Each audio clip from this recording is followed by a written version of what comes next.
Nagkakaroling yata yung mga ito. Amen? So, ang kanyang role sa life ay umawit na ng mawit. Amen? Tayo ay magde-decide ka pa kasi tayo lang yung binigyan ng regalo ng freedom of choice. Wala sa hayop yan. Because of that. Kaya ang hayop, i-train mo lang ng i-train, ay matututo siya para yung robot. Pero ang tao hindi kasi. Kaya ito, tuturuan ka ni Lord na mapili mo talaga siya. Na kahit may konting problema yung pako, hindi yan ang hadlang para maglingkod. Hindi hadlang siya para lumakad ako, para gawin yung pinapagawa ni Lord sa akin. Amen, mga kapatid? So, ito isang sample na kahit anong nangyayari, nagalaw to ni Lord sa akin. Para i-example yung kahit anong nangyayari sa'yo, maglilingkod ka pa rin. Kaya pag may trial, ay isang challenge yun na mag-ihayag mo ang will ni Lord sa buhay. Hindi yung pumapangit ka na pag may problema. Kasi tabi natin, klaro? Klaro. Na hindi napapalitan yung itsura mo, you look the same. Kasi alam mo na, may purpose in Lord, not to destroy us, Jeremiah 29:11, and not to harm us, but to give us hope and a future. Hope and a future. Palapakan natin ang Panginoon.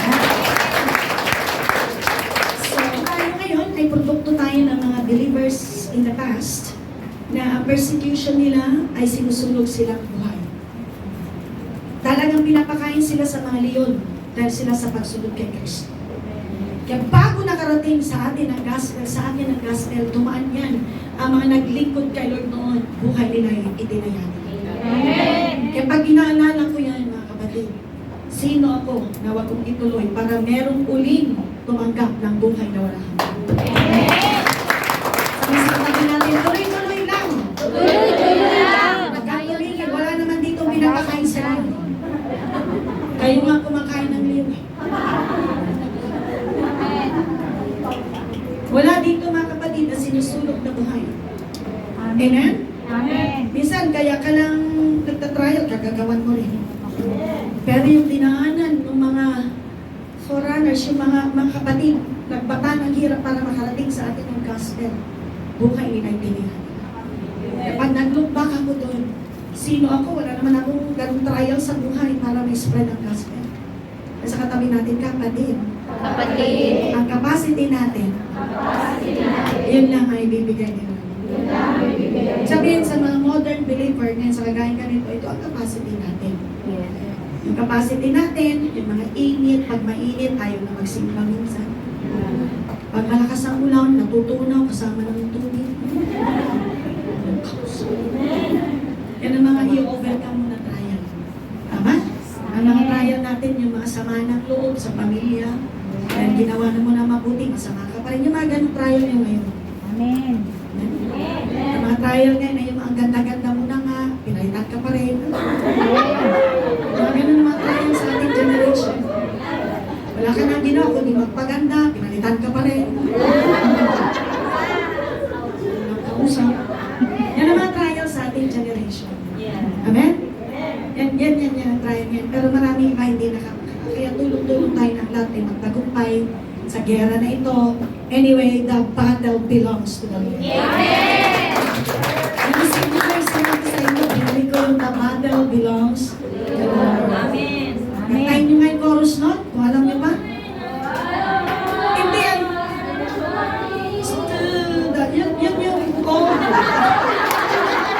Yun yung code, yung modern. Tuloy pa na. Tuloy ka. Pakinggan mo yun. What belongs to you? Lay at your feet. I sing through the night. Oh God, the battle belongs to you. Again. I fight on my knees with my hands lifted high. Oh God.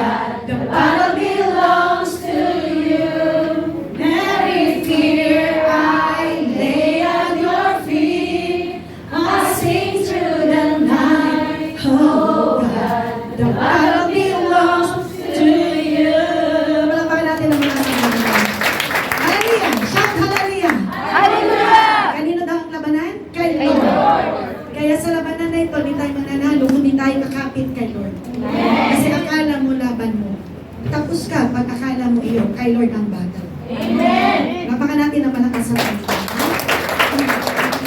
At sa umagang ito, sa napaka-bless natin, we have again another lesson. God is so good to us. He gives us manna from heaven. Ito ang pamagat. Anong pamagat? And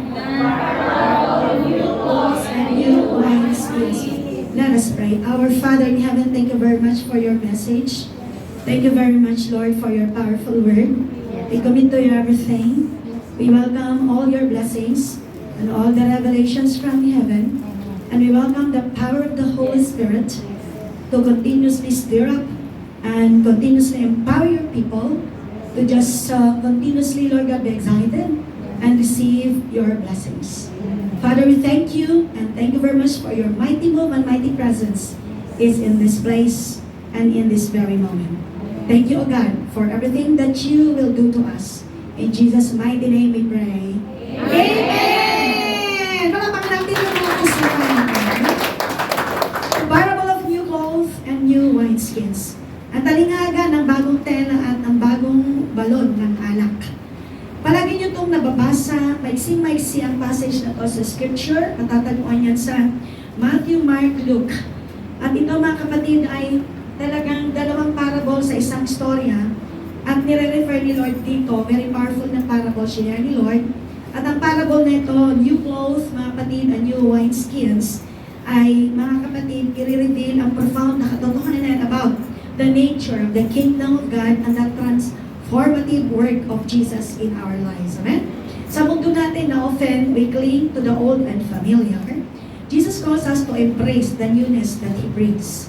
Na dapat maintindihan natin ang new clothes, sabi natin new clothes, sabi natin bagong tela, new wineskins, bagong balon ng alak. Kasi ang pinipicture ng alak ay joy. May kausap po ba ako? Kaya lang naman sumama yan, ginamit sa mali. Amen? Amen, amen? Amen. Opo, mga kapatid. So, ngayon, ang new cloth, the new wineskins, this symbolize the radical change that happens when we encounter Christ. Yan ang meaning dito. Sino dito nakaranas na talagang nung na-encounter niya si Lord, pinatira niya si Lord sa buhay niya, talagang may nangyaring maganda sa buhay niya. Amen! Laksan ang palakpak sa Panginoon Diyos.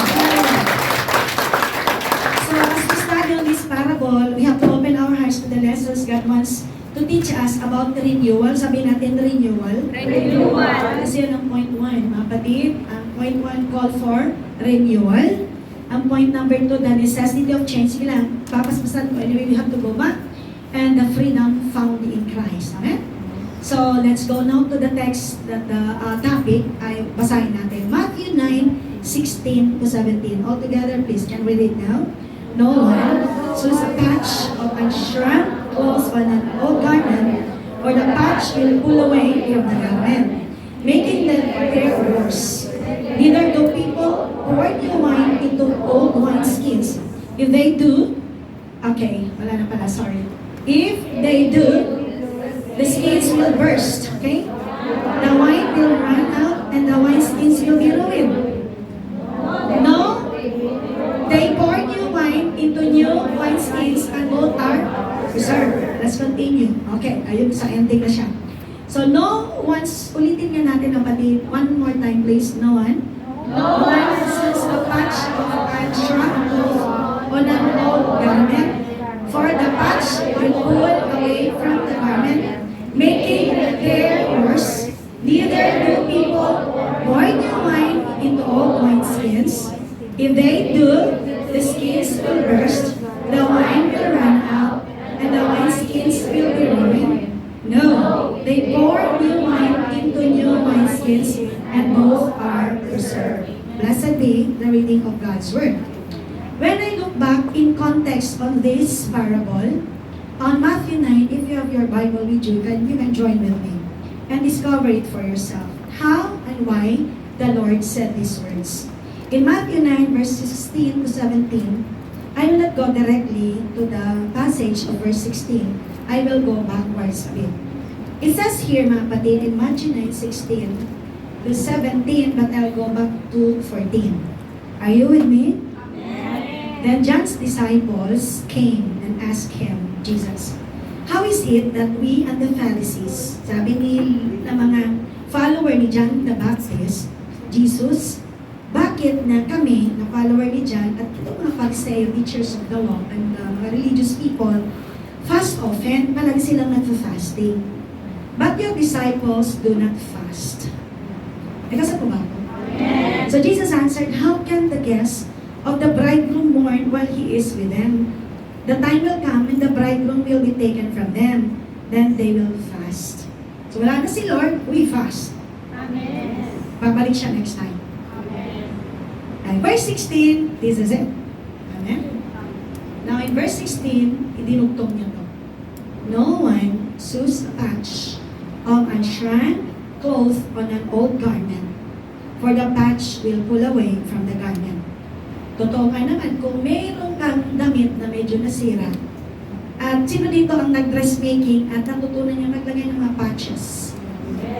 Pag luma yung damit na lalagyan mo ng patch, masisira lang yun, lalong lalaki ang butas. Yes. Kailangan bago din dapat. Yung bago sa bago. May kausap ko ba ako? Amen. Masisira lang yun, kaya dapat bago. Ganon din, neither do people pour new wine into old wineskins. Kasi noong unang panahon na ginagamit na lagayan ng wineskin, balat ng goat, yung kanilang tinatawag na may sinasabi, no, na ito ay, ano bang wineskin sa panahon ni Lord? Ito ay animal skins like goat skin for storing liquids noong unang panahon. Kaya ang fermented drinks, kagaya ng wine, mag-expand ang wineskin. May kausap ba ako? Yes. Dahil ang old wineskin would already be strengthened, which ibig kasi mag-expand siya because of the fermentation of the wine. So, sabihin, pag masyado siya nag-expand, mga kapatid, at pag nilagyan muli ng new wine, mawawasak na siya. So, kailangan ng new wineskin. Klaro? Klaro? So now they pour new wine into new wineskins and both are preserved. So dapat, mga kapatid, kung gusto mo ma-preserve, new patch, new clothes.